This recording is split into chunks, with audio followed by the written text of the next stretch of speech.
Mes chers amis, j'espère que vous n'êtes pas trop fatigués par ce carême qui doit être harassant. Continuez à nous suivre jusqu'à la résurrection. Et aujourd'hui, je vous propose en 5 minutes des raisons de croire.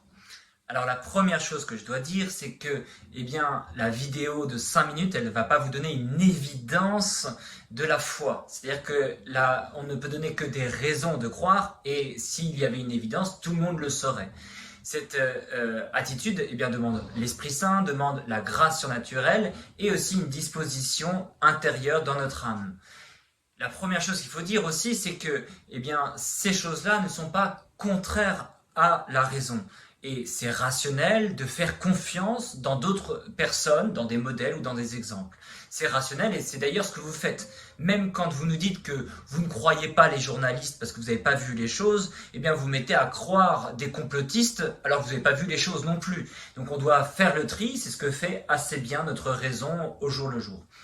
La deuxième chose qu'il faut dire, c'est que ce n'est pas une attitude qui est contraire à la raison, mais l'objet de notre foi n'est pas non plus contraire à notre raison. C'est juste un objet qui dépasse la raison.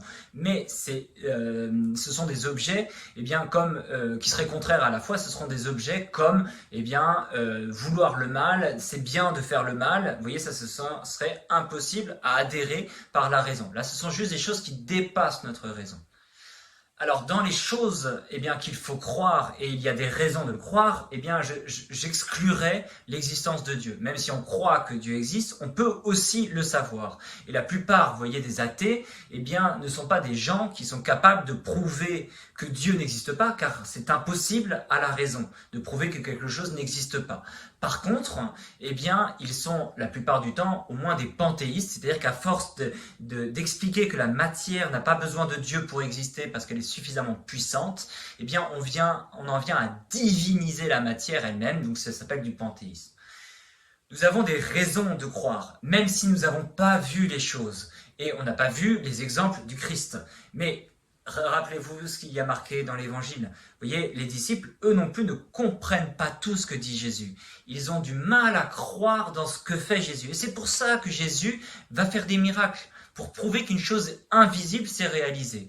Et le miracle va venir attester que la grâce va se réaliser. Et aujourd'hui encore, il y a des miracles qui viennent attester a posteriori ce qui s'est passé dans l'Évangile. C'est le cas par exemple des miracles de Notre-Dame, comme celui du soleil de Fatima qu'on peut attester un peu partout grâce à la presse et au nombre de personnes qui ont vu. C'est ça avec la tilma de Guadalupe par exemple, qui est encore un miracle qui est objectivement constatable, ou le linceul de Turin, qui sont des preuves qui sont irréfutables.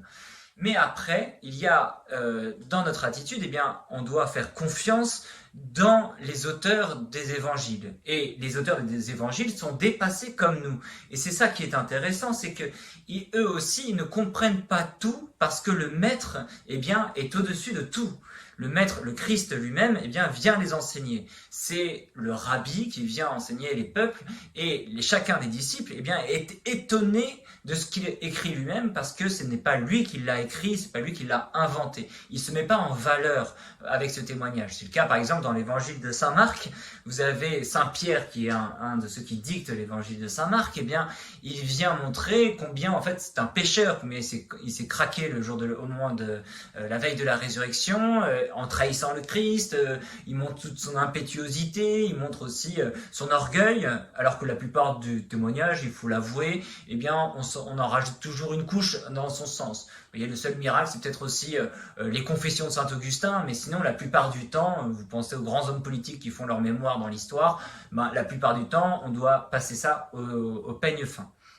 On doit faire confiance donc dans les récits des apôtres, mais aussi dans la doctrine même du Christ, vous voyez, qui nous dépasse complètement. On fait confiance dans sa morale, on fait confiance dans son exégèse qui est exceptionnel parce que il est l'auteur lui-même de cela. Donc le grand théologien, le grand philosophe, le grand psychologue aussi, c'est très intéressant cela, et le grand exégète qu'on a sous les yeux.